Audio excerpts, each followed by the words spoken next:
¿Qué tal? ¿Cómo estáis? Hoy estoy con Chris Domecq, Head of Sustainability de Crowd Farming, para hablar sobre ciertos temas que provocan debate, incluso debate interno, ¿no? que nos gustaría ir poco a poco debatiendo y definiendo. Hay una cosa que me gusta mucho en Crowd Farming, que, bueno, pues al estar en el ojo del huracán sobre todo el tema de la sostenibilidad, la agricultura ecológica, agricultura regenerativa, pues nos obligan a posicionarnos sobre algunos temas, ¿no? Y muchas veces no tenemos una respuesta inmediata o una posición inmediata. Yo creo que esas posiciones pues se van asentando y se van surgiendo con el tiempo a base de mucho debate, ¿no? Entonces este vídeo lo hemos planteado como un debate, así un poco abierto, público. Lo hemos preparado bastante poco, Sí, pero yo creo que esa es es lo un poco interesante. la magia de esto, ¿no, Chris? Sí, exacto. Sí, yo creo que es lo interesante un poco de estar en una empresa que ya todo el mundo está muy concienciado con la sostenibilidad, es que no es blanco o negro y es lo interesante de este tema y que y eso genera debate y no lo hace fácil, ¿no? Si lo tuviéramos muy claro, creo que no estaríamos haciendo las cosas bien, así que vamos a abrir el debate Exacto, vamos a a los abrir el debate. demás. Bueno, uno de nuestros objetivos es ser el marketplace como más confiable, ¿no? Be the most trusted marketplace in Europe. Y eso pasa por pensar muy bien las afirmaciones que decimos, las fuentes. Nos gusta siempre invitar a científicos que puedan inspirarnos a la hora de promover o proteger una toma de decisión u otra, ¿no? Sí. Sobre el tema del ecológico, ¿no? La sostenibilidad del ecológico. Cultivar en ecológico ya de forma automática significa que eres sostenible. Es más sostenible la agricultura ecológica que la agricultura convencional, entendiendo por la convencional una agricultura que en Europa está regulada, es decir, la agricultura convencional, donde los agricultores utilizan pesticidas, está regulada, pero tiene una regulación más pensando en la salud de las personas más que pensando en la salud del planeta, ¿no? Entonces, bueno, ese debate es ser un agricultor ecológico ya significa que eres un agricultor sostenible, sí, no. Vale, la agricultura ecológica principalmente significa que no vamos a utilizar una serie de insumos que, como dices, pueden ser perjudiciales para las personas y también para los suelos, para la biodiversidad, etc.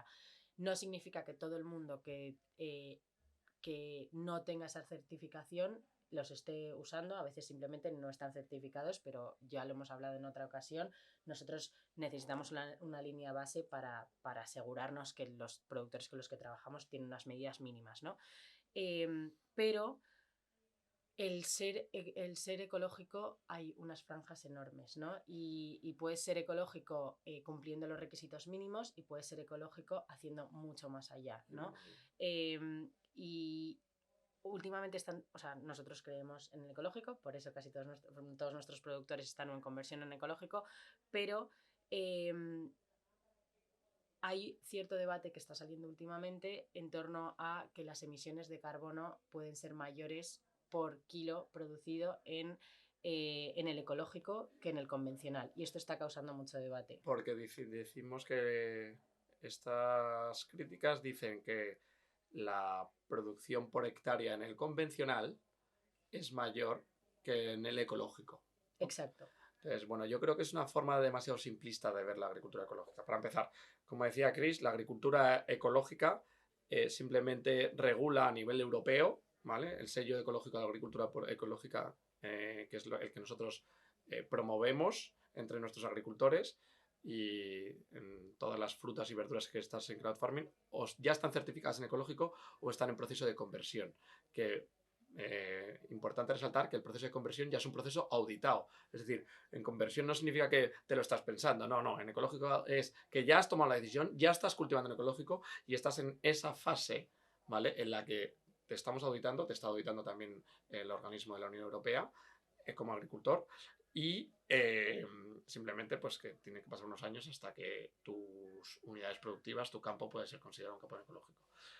Como decía Chris, ser ecológico no es suficiente para la sostenibilidad que nosotros buscamos, ¿no? Yo creo que existen agricultores de ecológico pues que están vaciando el nivel freático de sus pozos, ¿vale? Es decir, en la agricultura ecológica no mide cuánto agua tienen tus pozos y cuánto estás consumiendo. La agricultura ecológica tampoco te está midiendo la biodiversidad que tú estás creando en tu finca, es decir, no te obliga a plantar aromáticas, no te obliga a tener atractores de polinizadores, eso no te obliga, ¿no? Entonces no podemos decir que el sello ecológico ya automáticamente te convierte en un Sí, agricultor sostenible. para mí eso va un poco en torno a las razones por las que te conviertes a ecológico, ¿no? Y también es muy interesante ver a productores que están con nosotros, que empiezan en la conversión quizás por razones un poco como, bueno, que están con nosotros o no con nosotros, ¿no? Como mercenarios, porque se lo exige el mercado, y poco a poco ver la transformación hacia esto es, a que sea una convicción te lleva a ir más allá de la norma establecida. Si ese cambio de mentalidad no se da, al final voy a hacer lo mínimo para que me sigan dando el sello, ¿no? Y eso es muy importante y por eso está genial que nuestros equipos estén muy de la mano de nuestros productores, porque eso va haciendo un cambio de mentalidad y expandiendo la mentalidad que nosotros tenemos en crowdfarming de que no vale solo con hacer lo mínimo, sino que hay cosas mucho más interesantes que hacer más allá. Entonces, esto volviendo un poco al tema de la huella de carbono, sí, puede ser, o sea, lo que se dice es que por hectárea la huella de carbono de ecológico es menor, por kilo producido, porque a veces al principio, y no es siempre, y esto siempre lo recalcas tú y me parece que tienes toda la razón, no siempre la producción tiene que bajar cuando pasas a ecológico, pero hay casos en los que sí baja, ¿no? Y una producción que no es intensiva, pues puede ser la producción un poco más baja, ¿no? Y entonces esto hace que por kilo la huella de carbono en ecológico pueda ser mayor que... Es un cálculo muy simplista, ¿no? Porque no estás mirando el largo plazo, no estás mirando cómo Exacto. la productividad de esa tierra está bajando conforme más herbicida le echas. Al final, la productividad de la tierra de forma natural se construye con una biodiversidad pues, de materia orgánica que se va fundiendo en tu tierra y ahí es donde vas creando el soil, ¿no? Sí. La tierra y la productividad de la misma.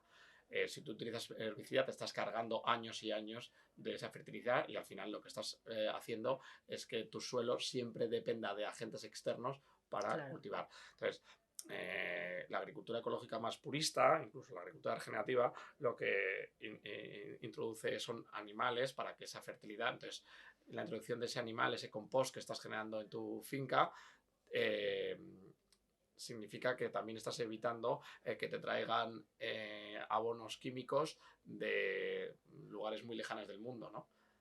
Solo lo están midiendo por el kilogramo de fruta producida, no lo Sí. están midiendo por el coste medioambiental de haberlos producido. Y es una vista simplista también en el sentido de que la huella de carbono no lo es todo en la sostenibilidad y de que estamos hablando de biodiversidad, exactamente, estamos hablando de materia orgánica en la tierra, estamos hablando de las personas que están trabajando ahí, estamos hablando de costes, estamos hablando de muchas más cosas en torno a la sostenibilidad y no todo es la huella de carbono. Aparte de eso, y es un poco los límites del ecológico, todo depende de cómo sea el productor. Si el productor está muy enfocado en elevar la materia orgánica que hay en sus suelos, eso eventualmente va a dar una producción mucho mayor. Si estamos haciendo unos mínimos y no estamos preocupados de que nuestro suelo cada vez esté mejor, puede que ese suelo no se esté regenerando efectivamente y al dejar de darle esos insumos, si no estoy cuidando que ese suelo pueda solo crear esos cultivos, pues al final, con el paso del tiempo, sí, Y abandonará.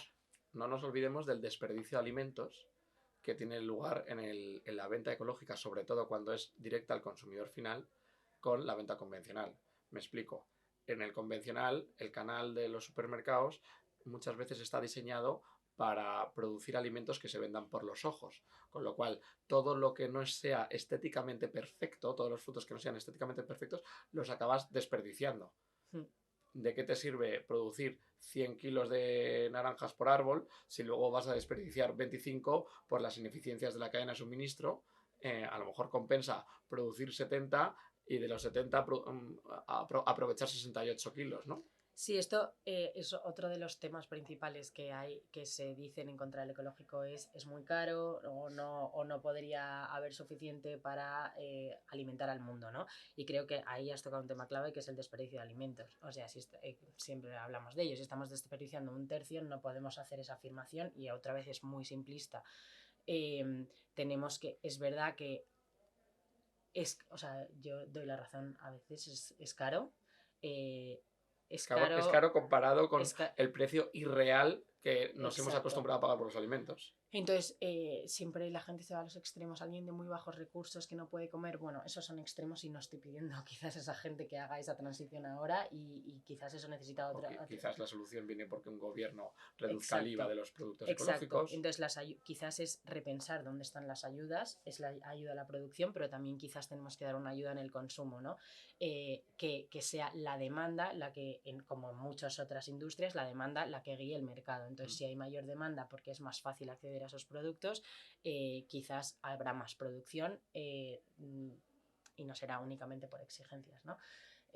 Luego también no sé, tenemos que ver, esto es como toda economía de escala, ¿no? A lo mejor al principio es más caro producirlo, hay que pagar un precio más caro, los productores tienen más miedo de ir a ello y de hacer la transición y quizás la gente que sí puede hacer ese cambio, mientras que no haya reducciones en el IVA, etcétera, es la gente que tiene que empezar a hacerlo y cada vez que sea más accesible ese producto para todos.